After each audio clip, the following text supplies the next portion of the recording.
Hi hello. এই যে আমাদের এখানে কি হচ্ছে বলো তো?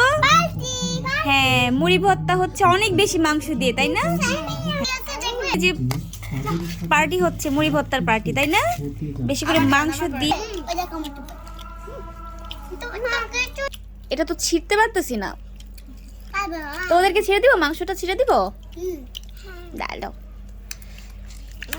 এই না কাকে দিব বলো, আগে কাকে দিব? মজা খাও তোমরা, যদি খেতে পারো তোমাদের জন্য কিন্তু সারপ্রাইজ আছে জানো, বেশি রাইস আর জাইমার জন্য, ঠিক আছে? তাই আমাদের জন্য থাকতে হবে। তোমার কথা তোমাদের জন্য আছে। আল্লাহ হাফেজ, আল্লাহ হাফেজ, টাটা। নেক্সট ব্লগে দেখা হবে বা নেক্সট রিলসে দেখা হবে ইনশাআল্লাহ। ইনশাআল্লাহ বলো। হ্যাঁ।